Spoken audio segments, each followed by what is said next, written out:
So welcome back, guys, to another video, and here we are towards the end of 2021. We're just on the cusp of it, and it's been a very interesting year with gaming. We've had brand new consoles now hitting a year that's still hard to come by. We've had a lot of very interesting releases, and the gaming industry as a whole is still trying to get used to the new normal despite going through a pandemic. So it's been very, very interesting. So today I want to talk about some of my favorite, maybe least favorite games of 2021. And if you guys have been following me for a couple of years, you guys know that I do these in categories. So do me a favor, write down some of these categories and put down some of your choice titles for 2021. Let's get the negativity out of the way and talk about my biggest disappointment of 2021, my biggest letdown. When it comes to the biggest disappointment of 2021, I'd have to say Pokemon Snap 2021 was a little lackluster in my opinion.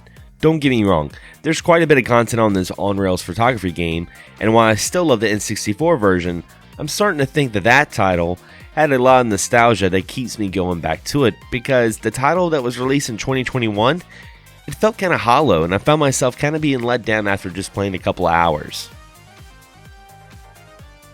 Now, despite what anyone will say, I feel like 2021 had a lot of games. And a lot of games slipped under the radar. And a lot of games I feel like a lot of people haven't given the chance or even knew about.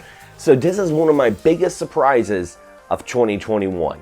Ayo the Clown is one of my biggest surprises of 2021, and I'm sure a lot of folks let this game slip under the radar.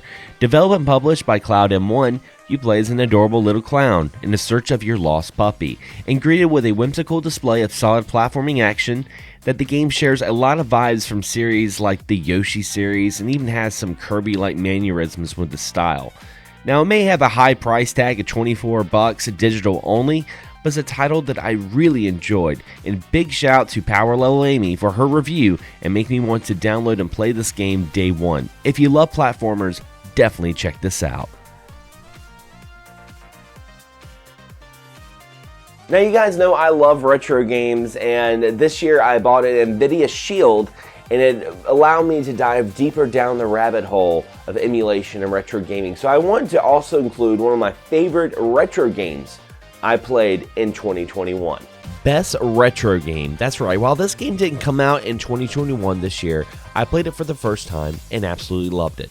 I love shooters, and Game Tengoku on the Sega Saturn is a marvel to experience.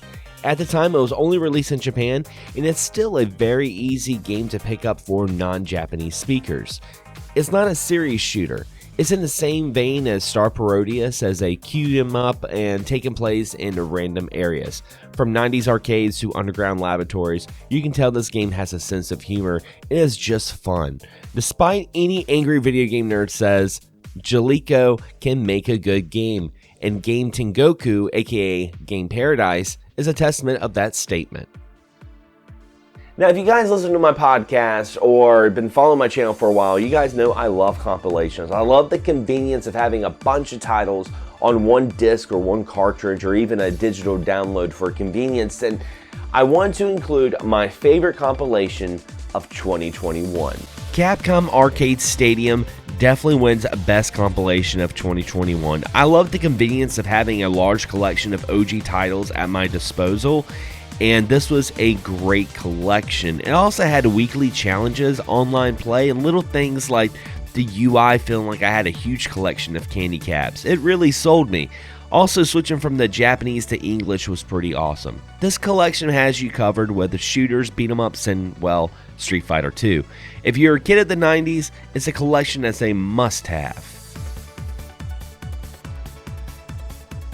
Now, before I get into my best all-around of 2021, I want to talk about my most hyped game of this year, and that would, of course, be Metroid Dread. I mean, I think a lot of folks, including myself, had no idea this game was even coming out, and it was announced and was out before we even knew it. I mean, time flew by, and I was so excited to pick this game up because, you know, it's a 2D Metroid, something we haven't had in quite some time, and I have to commend Mercury Steam because for years I've always been throwing Mercury Steam under the bus because they made Castlevania Lords of Shadows 2, which is my absolute least favorite, one of my worst Castlevania games I ever played, but they really redeemed themselves with Metroid Dread.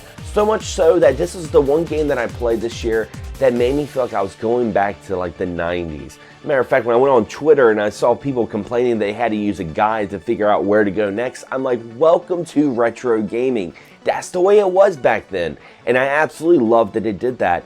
And I also love the fact that the game has just the right amount of difficulty, and as you progress, the game gets more and more beautiful. It just starts to blossom.